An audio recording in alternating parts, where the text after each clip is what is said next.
But here is your first look at the Yeezy 350 V2 in the Earth colourway.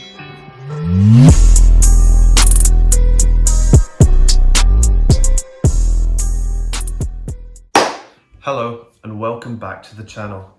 Today we have another 350 V2, just like always. Seems to be the only review I ever do because I just get so many of these. But this one is slightly special to me and I will tell you why. So obviously you can tell by the title, this is the 350 V2 Earth colorway. This is a US exclusive, and obviously I live in Europe, the UK, so I didn't get access to this. So I have to give a big shout out to one of my followers on my page. I can't remember the name, but it will be on the screen right now. So big shout out to them. We managed to do a little deal because I got many pairs of the tail lights, so I sent him a tail light and he has sent me a pair of the 350 V2 Earths. So big shout out to him, otherwise I wouldn't be able to review these because I'm not paying the stupid amounts of prices that they're charging in Europe just for these. So yeah, this is the label. It says Earth, Earth, Earth, as you can expect. Other than that, it's just a standard 350 V2 box. So we'll just open it up and take a look at the shoes themselves. So before I take them out, it must be said that I have worn these. I just couldn't wait, so I've taken a fit pic there. And yeah, I've already worn these, so they are dirty. I have taken the tags off, so that is the reason for it. But here is your first look at the Yeezy 350 V2 in the Earth colorway. So obviously it came with the tag, but other than that, that is it.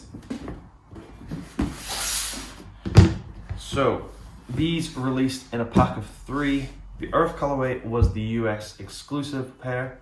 The tail light, which I've already shown a review of, were an European exclusive.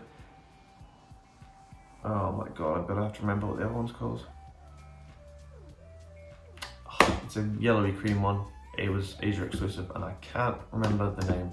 The name will be on the screen, but I've already forgotten it.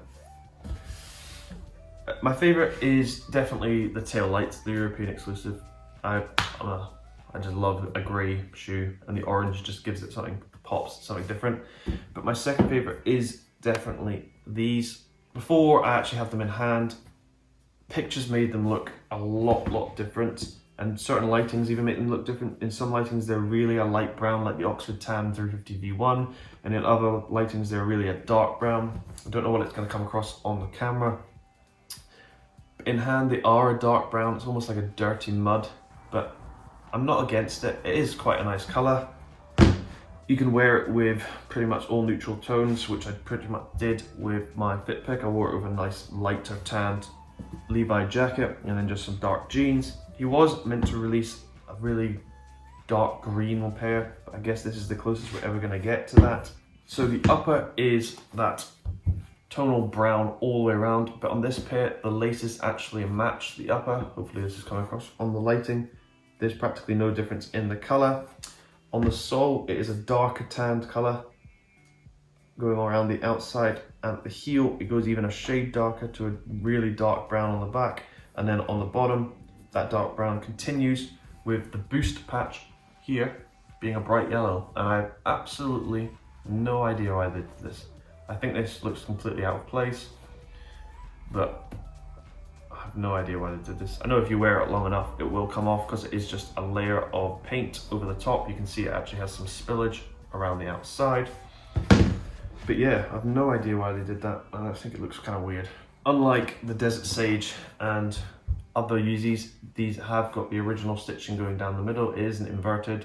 I think it would have looked better if it was, but I think now every Yeezy looks better if it has inverted stitching.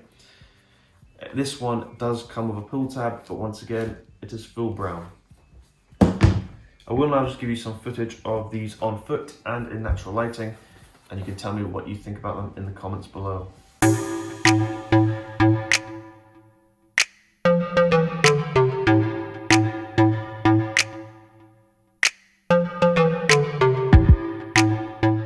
On the inside, the inner lining is almost a charcoal grey kind of colour. The 3 stripes are a darker shade as well.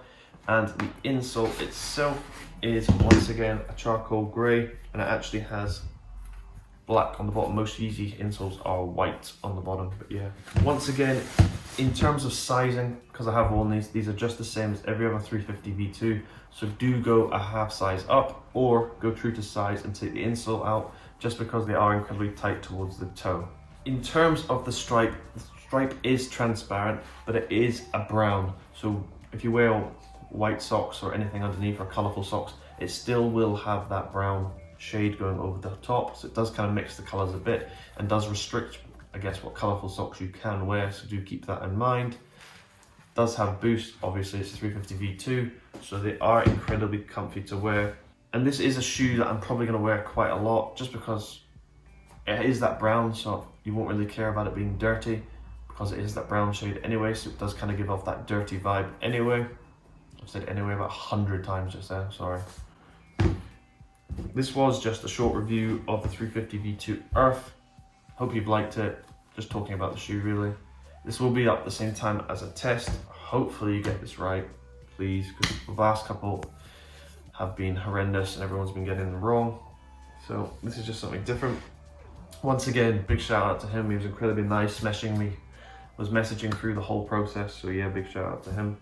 But yeah, thank you very much for watching. Please subscribe, it does help the channel grow, and please follow me on Instagram. This is the 350 V2 Earth, and I hope you have a great day.